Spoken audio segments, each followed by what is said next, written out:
Pujilah aku Tuhan.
Terpujilah Engkau Tuhan di tempat yang maha tinggi Tuhan. Kami bersyukur Tuhan kami boleh ada di tempat ini saat ini Tuhan. Kami ingin memuji muliakan nama-Mu Tuhan. Biarlah puji-pujian Tuhan yang kami bawakan ini boleh menyenangkan hati-Mu ya Tuhan. Bahkan Kau hadir bersama-sama dengan kami Tuhan untuk memberkati kami semua Tuhan yang datang pada pagi hari ini Tuhan. Kami percaya Tuhan Kau pimpin kebaktian kami dari awal pertengahan hingga pada akhirnya. Kami kami serahkan ke dalam tangan-Mu Tuhan. Terpuji-pujilah nama-Mu ya Tuhan, hanya di dalam nama Tuhan Yesus Kristus. Haleluya, amin. Saya persilakan dulu. Tuhan, saya jemput semua bangkit berdiri. Kembali kita akan angkat pujian. Mari semua memuji.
Peganglah tangan kami, tuntunlah hidup kami, sebab Engkau kekuatan di dalam setiap keberadaan kami.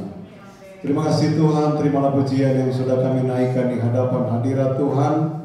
Dan kami percaya bahwa Engkau sudah menyatakan berkat-Mu di dalamnya, Dan ketika kami mendengarkan kebenaran firman Tuhan, Engkau pun pasti memberkati kami semua.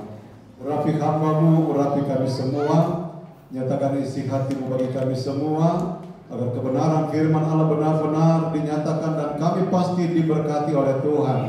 Yang sakit disembuhkan, yang lemah dikuatkan, yang bermasalah mendapatkan jalan keluar yang terbaik, dan yang kekurangan dicukupkan oleh Tuhan.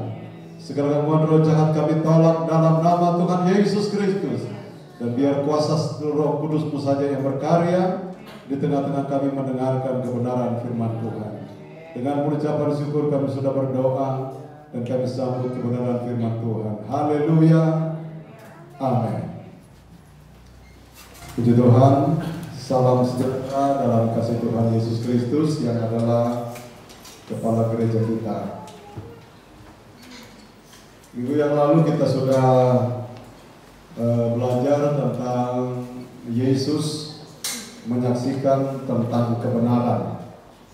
Dan kesempatan ini, saudara, kita akan kembali melihat bahwa Yohanes menyaksikan tentang kebenaran. Nah, saudara-saudara, kita akan membuka di dalam Yohanes pasalnya yang ke-5, ayatnya yang ke-33. Yohanes 5 ayat yang ke-33. Apa yang dikatakan oleh firman Tuhan di sana? Kamu telah mengirim utusan kepada Yohanes, dan ia telah bersaksi tentang kebenaran. Nah, saudara-saudara yang dikasihi oleh Tuhan, di sini Yesus berbicara kepada orang-orang Yahudi. Kalau berbicara tentang orang Yahudi, maka di dalamnya itu sudah ada orang Farisi, ahli Taurat, imam-imam, dan bahkan orang Lewi.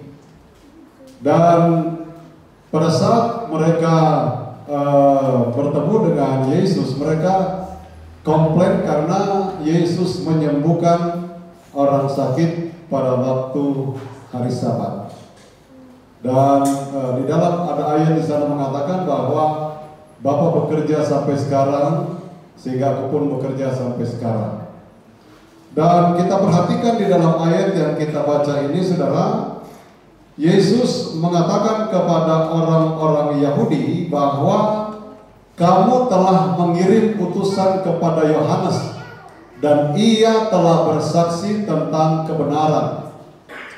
Yohanes di sini adalah Yohanes Pembaptis, ya, yang disinggung oleh Yesus, di mana Yohanes Pembaptis pada waktu dia berada di Sungai Yordan, maka datanglah orang-orang Yahudi yang di dalamnya yang seperti saya katakan tadi, ahli Taurat, orang Farisi, ya, imam-imam, dan juga orang-orang Lewi.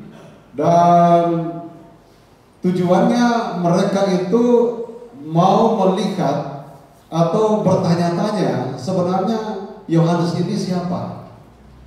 Ada yang bilang mungkinkah engkau Elia atau salah satu nabi yang akan datang, dan lain sebagainya. Dan kita tahu bahwa pada waktu Yohanes berada di Sungai Yordan, dia menyatakan pada waktu dia melihat ada orang-orang Farisi dan ahli Taurat di sana, dan dia mengatakan bahwa mereka itu seperti ular beludak, ya. Hai kamu ular beludak, gitu ya. Jadi kita tahu bahwa ular beludak itu punya racun, ya. Racunnya itu sangat mematikan. Nah, ini mereka itu orang Farisi dan ahli Taurat itu digambarkan seperti itu, ya. Mulut mereka, hati mereka, pikiran mereka itu mematikan orang lain. Jadi menyudutkan orang lain, selalu cari-cari kekurangan orang lain, kesalahan orang lain. Tapi puji Tuhan sih di sini nggak ada yang seperti itu, ya. Ada haleluya, saudara. Kalau ada yang seperti itu, maka kita perlu belajar tentang orang Farisi dan ahli Taurat. yang termasuk dikecam oleh Yohanes dan juga Yesus sendiri. Nah, berbicara tentang kebenaran yang disampaikan oleh Yohanes, saudara, kamu telah mengirim utusan kepada Yohanes dan ia telah bersaksi tentang kebenaran. Kalau kita melihat apa yang dikatakan oleh Yesus tentang Yohanes di dalam Yohanes 1 ayat yang ke-19 sampai ayat yang ke-27. Nanti di sana kita akan dapati bahwa Yohanes itu bagaimana, ya. Dan inilah kesaksian Yohanes tentang ketika orang Yahudi dari Yerusalem mengutus beberapa imam dan orang-orang Lewi kepadanya untuk menanyakan dia, siapakah engkau? Yang saya katakan tadi, orang Yahudi itu terdiri dari orang Farisi, ahli Taurat, ya, imam-imam dan juga orang-orang Lewi. Ayat yang ke-20. Ia mengaku dan tidak berdusta, katanya, aku bukan Mesias. Jadi mereka itu bertanya kepada Yohanes, ya, dan dia mengatakan apa yang sebenarnya, bahwa dia bukan Mesias. 21. Lalu mereka bertanya kepadanya, kalau begitu siapakah engkau? Elia? Dan ia menjawab, bukan. Engkaukah nabi yang akan datang? Dan ia menjawab, bukan. Ayat 22. Maka kata mereka kepadanya, siapakah engkau? Sebab kami harus memberi jawab kepada mereka yang mengutus kami. Apakah katamu tentang dirimu sendiri? Jawabnya, akulah suara orang yang berseru-seru di padang gurun. Luruskanlah jalan Tuhan, seperti yang telah dikatakan Nabi Yesaya. Dan di antara orang-orang yang diutus itu ada beberapa orang Farisi, ya. Mereka bertanya kepadanya, katanya, mengapakah engkau membaptis jikalau engkau bukan Mesias, bukan Elia, dan bukan Nabi yang akan datang? 26. Yohanes menjawab mereka, katanya, aku membaptis dengan air, tetapi di tengah-tengah kamu berdiri dia yang tidak kamu kenal, yaitu dia yang datang kemudian daripadaku. Membuka tali kasutnya pun aku tidak layak. Nah, saudara-saudara, ini adalah pernyataan yang disampaikan oleh Yohanes Pembaptis ketika orang-orang Yahudi datang kepadanya. Apa yang bisa kita pelajari tentang Yohanes di sini, saudara? Bahwa Yohanes Pembaptis, dia adalah seorang yang rendah hati. Kita kembali di dalam ayat yang ke-26. Padahal saudara, Yohanes, kalau tidak salah, dia sudah dipenuhkan dengan Roh Kudus sejak di dalam kandungan ibunya. Bapaknya adalah Sakaria, dan kelahiran Yohanes atau ibunya mengandung itu dengan mujizat. Sampai Sakaria itu menjadi bisu karena dia tidak percaya bahwa malaikat yang datang mengunjungi mereka berkata bahwa istrimu akan mengandung dan akan melahirkan. Dia nggak percaya, jadi bisu dia, ya. Dan di dalam ayat yang ke-26 kita memperhatikan kerendahan hati seorang Yohanes Pembaptis. Saya mengatakan kepada kita semua adalah orang-orang yang menyaksikan tentang kebenaran Tuhan. Amin, saudara. Kita bersaksi kepada orang lain bahwa Tuhan Yesus itu adalah Allah yang hidup, Tuhan Yesus adalah Tuhan, dan kita menyatakan apa yang sesuai dengan kebenaran. Dan di dalam hati seorang yang menyaksikan tentang kebenaran itu harus ada kerendahan hati. Kalau Yohanes mau sombong, bisa aja dia sombong. Tetapi apa yang dia katakan dalam ayat ini, Yohanes menjawab mereka, katanya, aku membaptis dengan air, tetapi di tengah-tengah kamu berdiri dia yang tidak kamu kenal. Ayat yang ke-27. Yaitu dia yang datang kemudian daripadaku, membuka tali kasutnya pun aku tidak layak. Rendah hati dia, saudara. Dia merasa bahwa hidupnya itu berhadapan dengan Yesus, nggak ada apa-apanya. Padahal dia baru ngomel-ngomel kepada orang Farisi dan ahli Taurat, orang-orang Yahudi, ular beludak. Karena mereka adalah orang-orang yang suka protes, suka cari kesalahan orang, tidak mau menerima Yesus sebagai Tuhan dan Juru Selamat. Dan di dalam ayat ini mengungkap tentang keberadaan daripada seorang Yohanes yang dikatakan bahwa membuka tali kasutnya pun aku tidak layak. Nah ini saudara memperlihatkan bahwa Yohanes Pembaptis mempunyai kerendahan hati. Jadi dalam kehidupan kita sebagai orang yang percaya kepada Tuhan, saudara, di sini kita bisa belajar tentang apa yang dimiliki oleh Yohanes, bahwa dia adalah seorang yang rendah hati. Untuk menyaksikan tentang kebenaran itu sangat perlu kerendahan hati kepada siapapun, kepada keluarga, apalagi kepada orang lain. Itu kerendahan hati itu perlu sekali.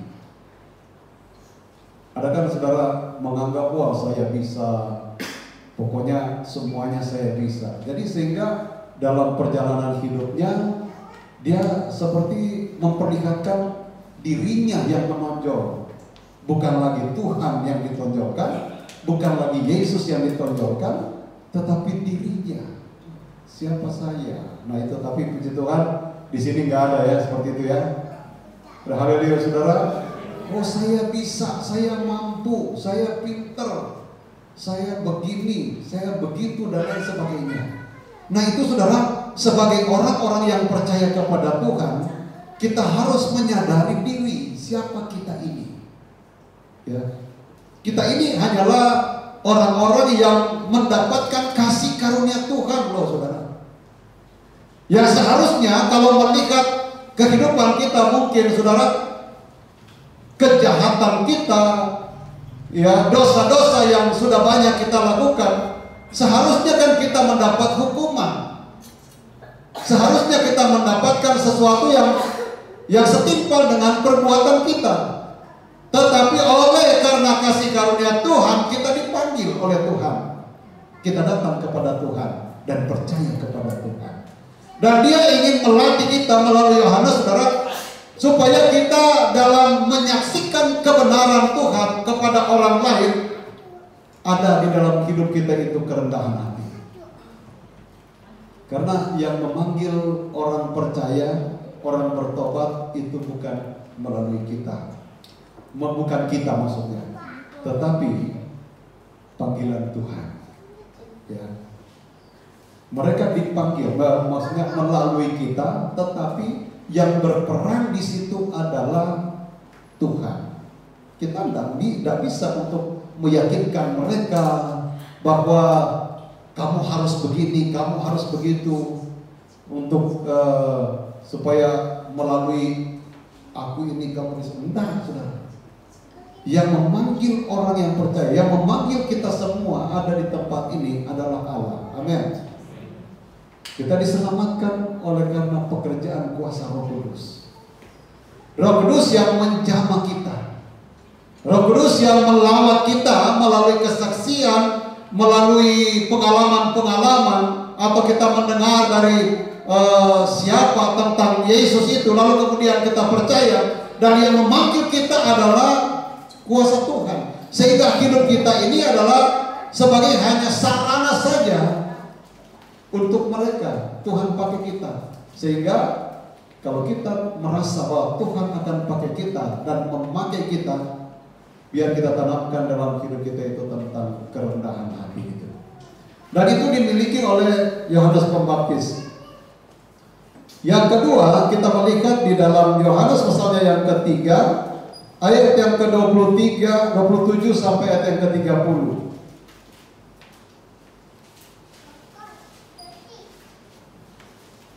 Jawab Yohanes, tidak ada seorang pun yang dapat mengambil sesuatu bagi dirinya kalau tidak dikaruniakan kepadanya dari sorga.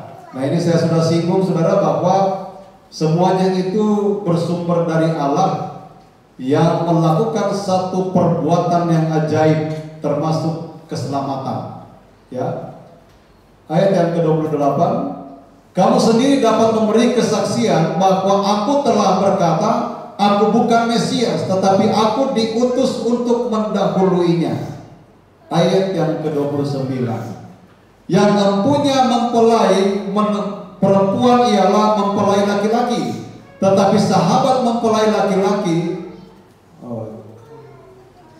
yang berdiri dekat dia dan yang mendengarkannya sangat bersukacita mendengar suara mempelai laki-laki itu. Itulah sukacitaku, dan sekarang sukacitaku itu penuh. Ayat yang ke-30. Ia harus besar, tetapi ia harus makin besar, tetapi aku harus makin kecil. Apa yang bisa kita pelajari dari sini? Saya mencatat di sini di dalam ayat yang ke-30 ini, saudara, bahwa mengutamakan perkara rohani daripada perkara jasmani. Ia harus makin besar dan aku harus makin kecil. Saudara-saudara, di dalam kita bersaksi tentang kebenaran, memberitahukan kepada orang lain, jangan kita yang ini saya berhasil karena saya ya, Tuhannya mana gitu. Tetapi Yohanes Pembaptis dia benar-benar merasa bahwa Tuhanlah yang harus diagungkan, Tuhanlah ditaruh ke posisi yang paling tinggi dibanding dengan kehidupannya. Bahkan Yesus sendiri kan, kalau kita membaca di dalam pasal 6 ayat yang ke-63, dia katakan bahwa rohlah yang memberi hidup, daging sama sekali tidak ada gunanya. Nah, kalau kita seandainya saudara memahami akan hal ini, maka kita pasti akan merasa bahwa yang paling harus ditinggikan dan diagungkan hanya Tuhan. Berikan posisi yang terbaik buat dia. Sebab kalau kita memberikan posisi yang paling tinggi kepada Allah kita, dia juga tahu kok. Amin, saudara. Dia tahu akan kerendahan hati kita. Dia tahu akan keberadaan kita. Dia mengenal kehidupan kita, dan dia mengetahui akan apa yang kita pikirkan untuk masa depan kita. Sebab posisi kita sebagai orang yang percaya kepada Tuhan ada di dalam tangan Tuhan. Coba kita kembali kepada ayat yang ke-27. Jawab Yohanes, tidak ada seorang pun yang dapat mengambil sesuatu dari dirinya kalau tidak dikaruniakan kepadanya dari sorga. Jadi saudara, sesuatu yang kita miliki, apa yang kita dapatkan, itu tidak bisa diganggu gugat oleh siapapun juga kalau tidak seizin Tuhan. Makanya saudara, saya pernah singgung, dalam kita bekerja, berusaha, apapun aktivitas kita, biarlah itu sejalan dengan kebenaran firman Allah. Sehingga kita tidak tertuduh.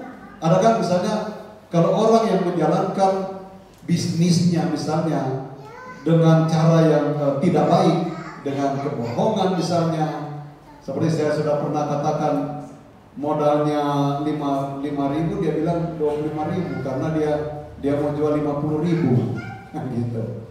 Jadi kan sudah membohongi. Nah, hasilnya itu saudara tidak murni.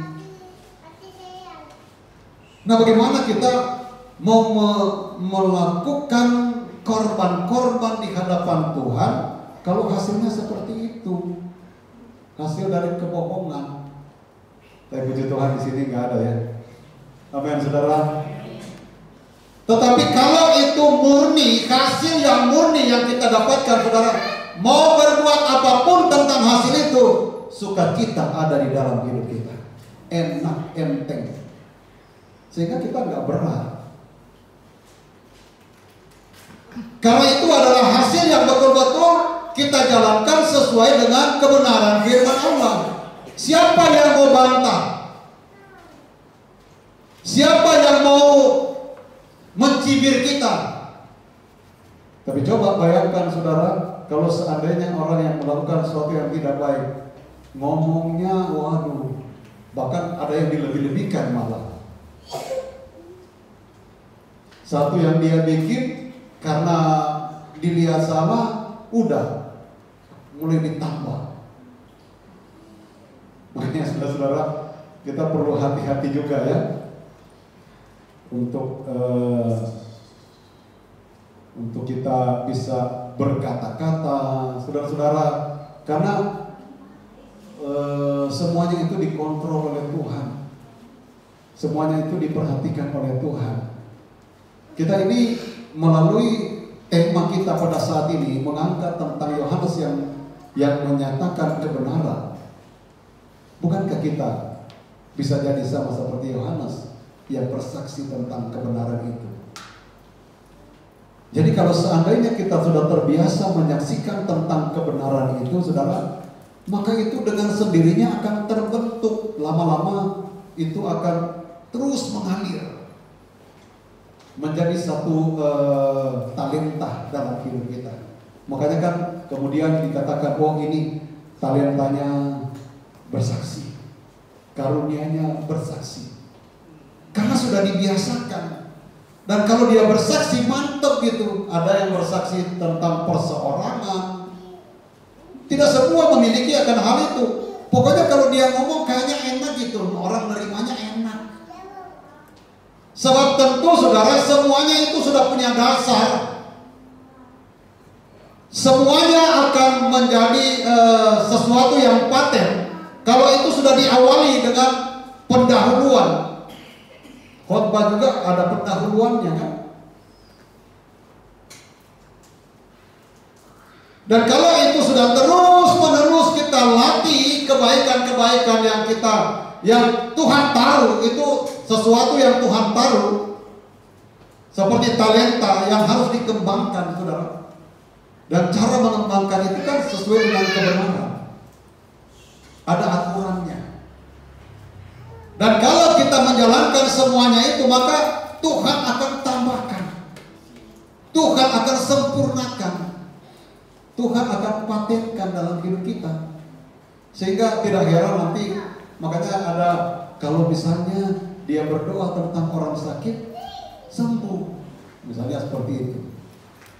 Tidak semua hamba Tuhan itu mempunyai semua karunia, semuanya dia sudah rangkap, udah juga loh saudara. Ada yang kalau misalnya berbicara, kayaknya orang menarik gitu, nggak mau lepas, kayaknya sukacita. Udah haleluya saudara. Tapi jangan saudara, baru ngomong sekali, udah orang rasanya udah panas, rasanya berhenti aja kek. Nah itu karena seringkali saudara, kalau ada yang mau bicarakan soal yang negatif, kalau itu sudah dibiasakan, kecuali orang yang suka dengar yang negatif, itu pasti seneng tuh. Benar nggak saudara? Benar apa betul?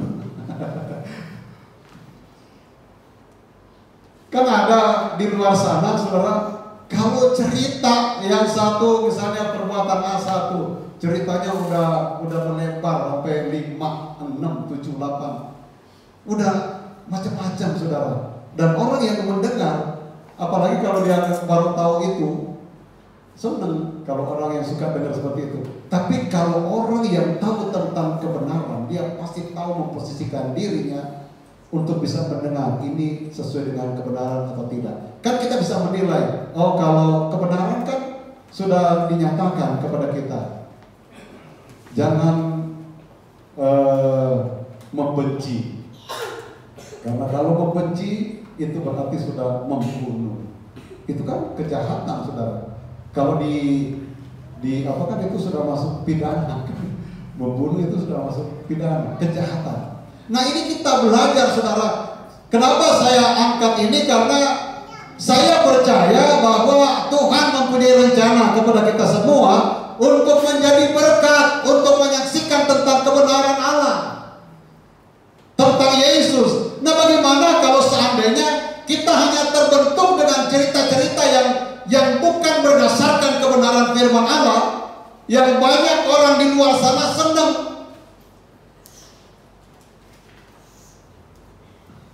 Coba saudara perhatikan, misalnya komik. Komik yang menarik itu kan pemikiran atau orang yang memikirkan sesuatu, tetapi memang ada yang nyata, tetapi ada juga yang hayalan dia, halusinasi dia, lalu kemudian dia tumpahkan di komik. Tujuannya supaya apa? Supaya orang yang membaca itu menarik, tertarik, gitu, senang.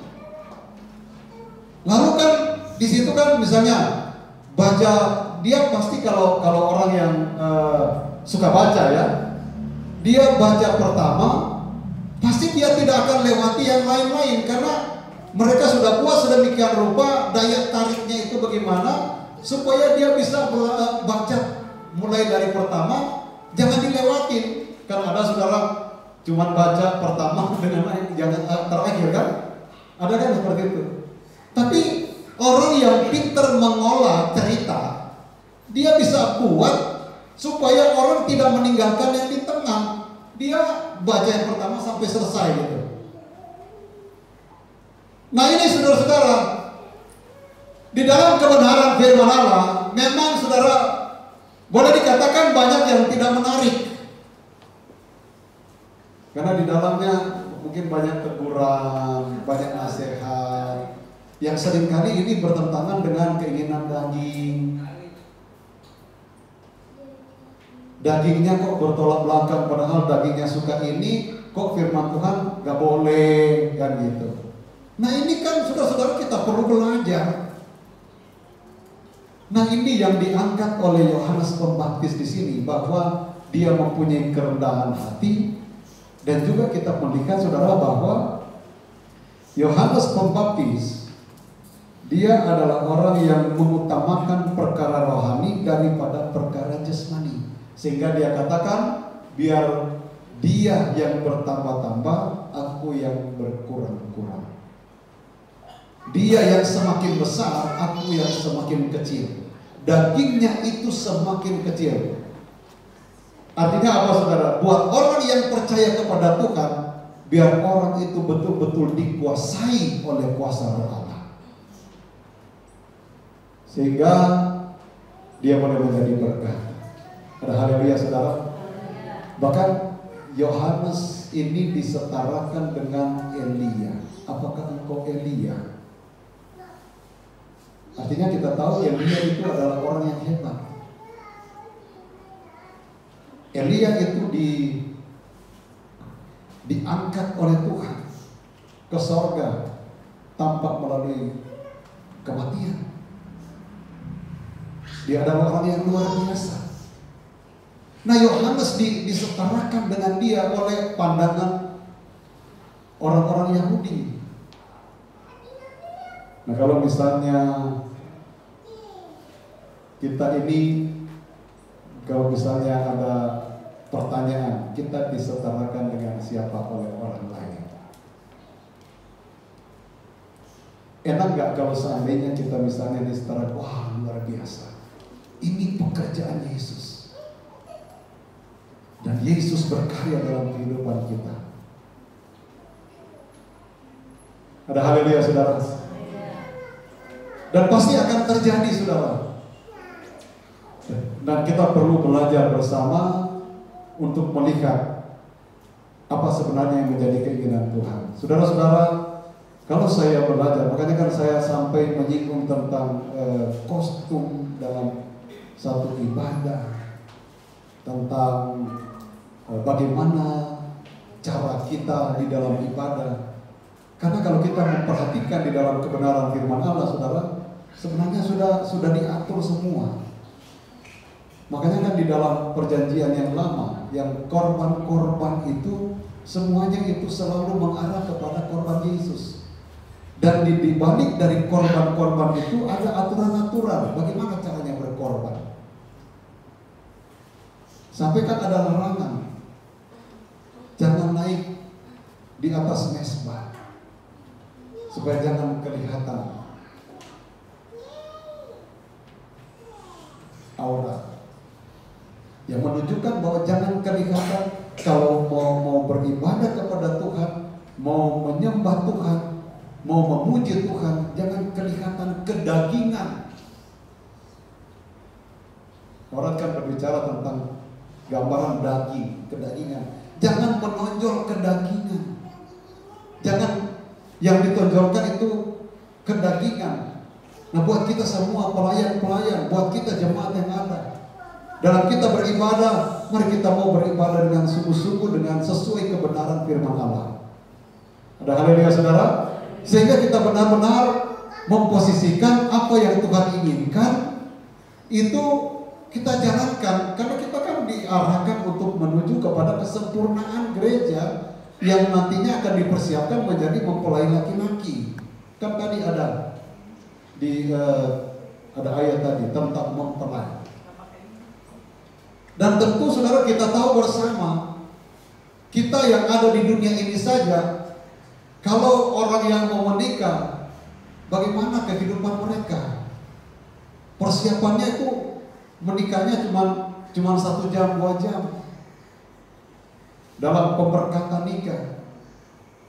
Tetapi persiapannya itu bisa bertahun-tahun, ada yang 5 tahun kali. Udah punya rencana, takut supaya tempat yang istimewa itu jangan sampai di-booking oleh orang lain. Dia kan sudah ada yang punya tanggal tertentu kan? Di sini siapa yang berapa tahun baru udah rencana nanti tahun sekian. Nah itu padahal kan diberkatinya cuma 1-2 jam, 1 jam kayaknya. Nah bagaimana kalau seandainya kita mempersiapkan diri kita untuk menjadi pengantinnya Kristus? Bukankah saudara, sudah sejak kita percaya kepada Tuhan, berarti kita sudah mempersiapkan diri kita untuk kita menjadi pengantinnya Kristus. Walaupun mungkin ada yang merasa bahwa kok lama banget Yesus gak datang-datang. Padahal sejak kurang lebih 2000 tahun yang lalu sudah disinggung tentang kedatangan Yesus. Nah ini saudara, persiapan-persiapan ini yang kita maukan supaya tidak ada cacatnya.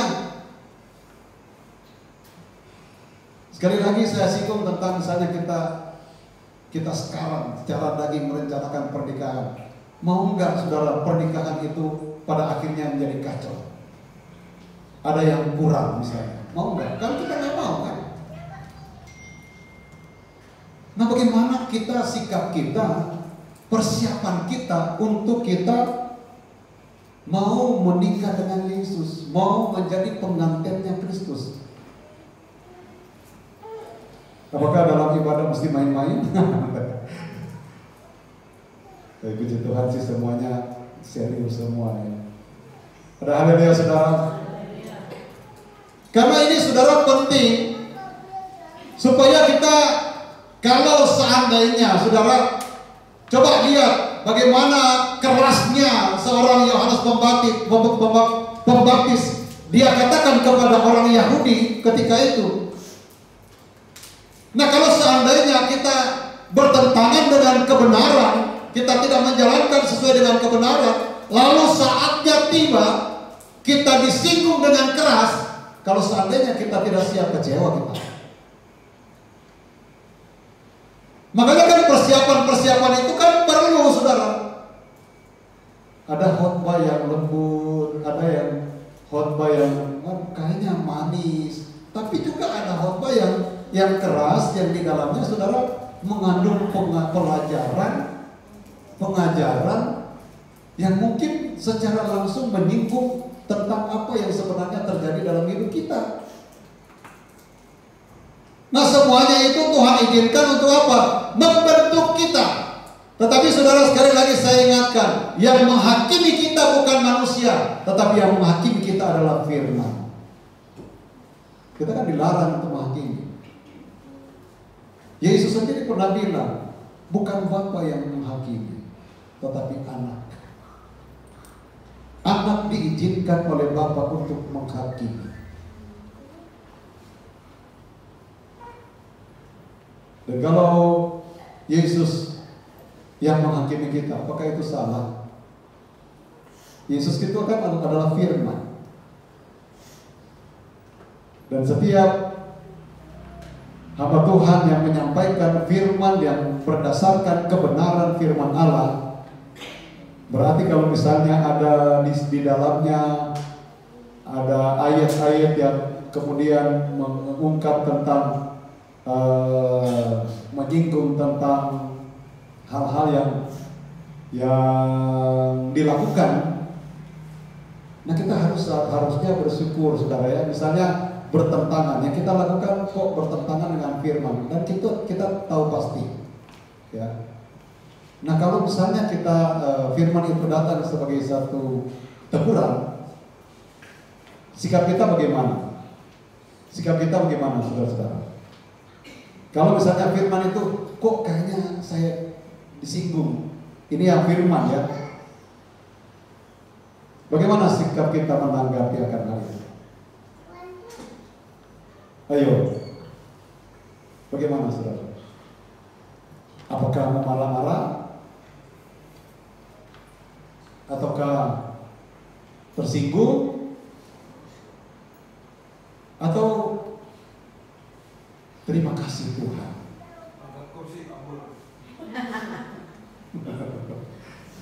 Angkat kursi kabur.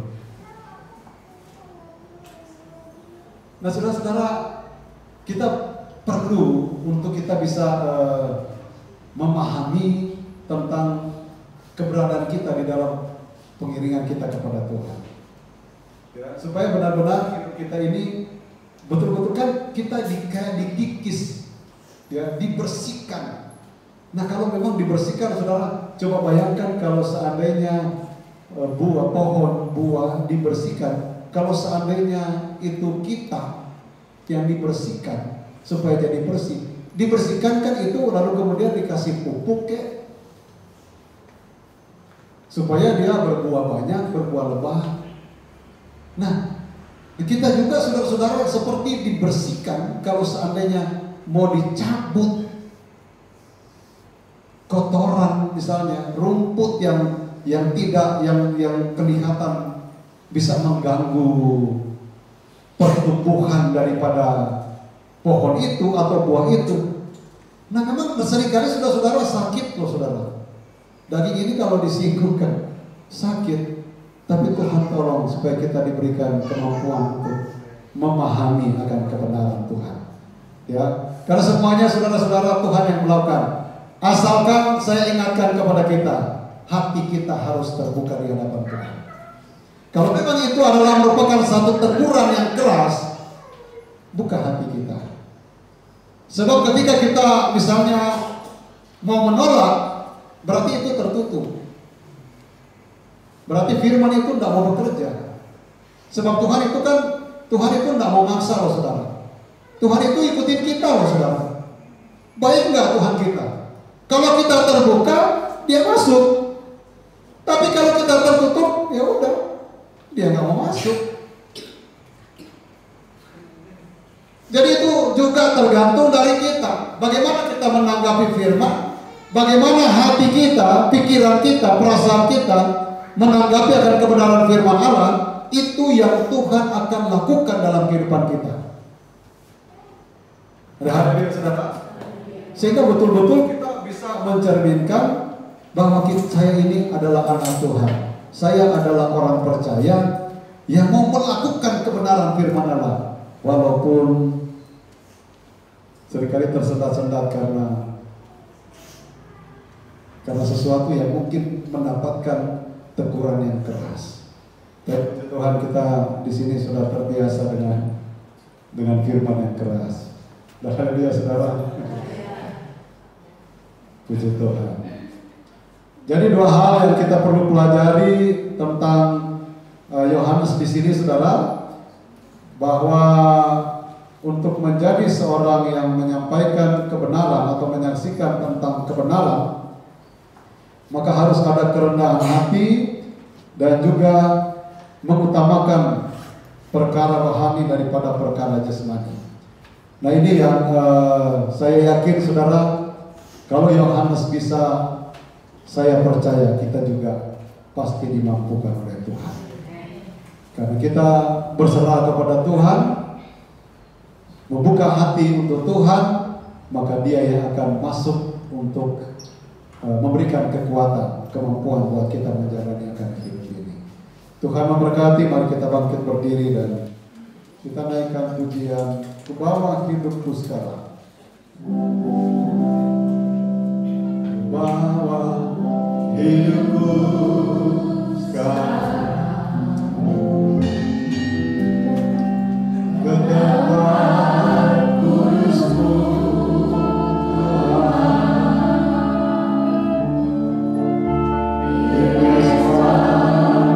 Ku serahkan seluruh hidupku.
di atas. Amin. Ku bawa hidupku, ku terima anugerahmu, ampuniku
di tengah-tengah kami.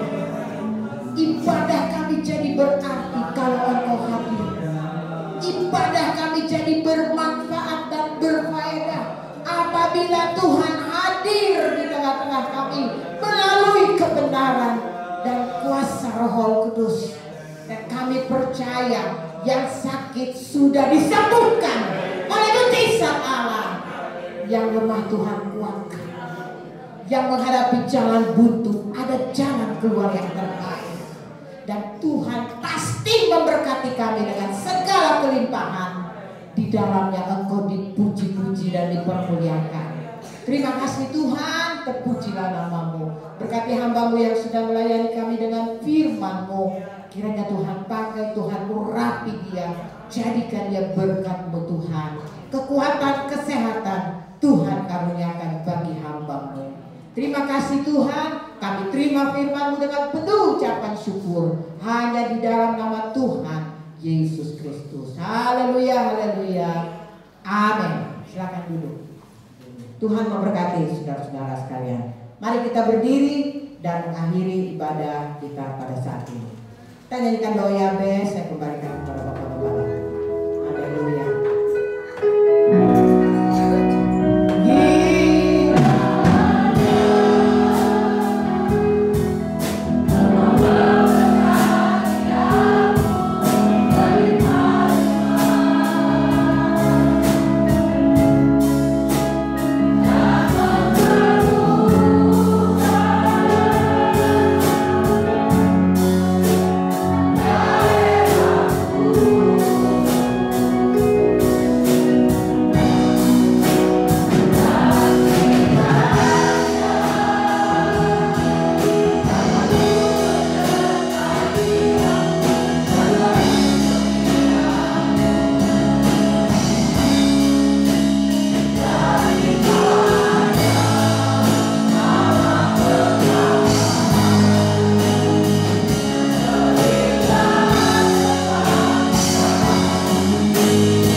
Ibadah kami pada saat ini, memberkati semua korban persembahan yang diberikan dalam bentuk apapun dalam nama Tuhan Yesus Kristus, semuanya diberkati oleh Tuhan.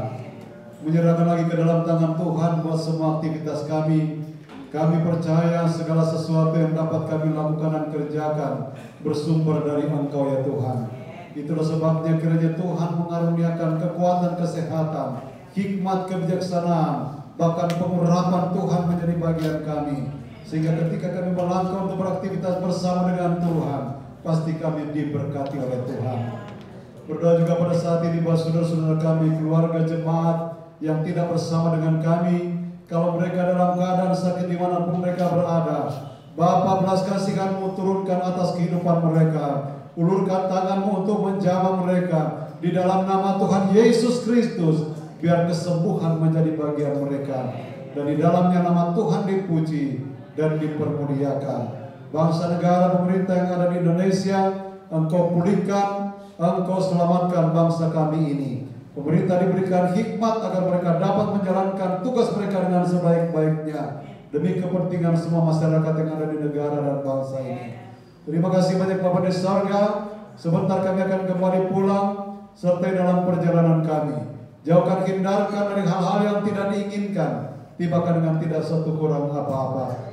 Terima kasih Bapa, dan pada akhirnya jemaat yang dikasihi Tuhan, pulanglah dengan berkat daripada Allah Bapa, cinta kasih dari Tuhan Yesus Kristus sebagai Allah Anak, persekutuan Allah Roh Kudus menyertai kita sekalian, menuntun, menghibur, menguatkan, bahkan meneguhkan iman, percaya, keyakinan kita semua, mulai pada saat ini sampai selama-lamanya.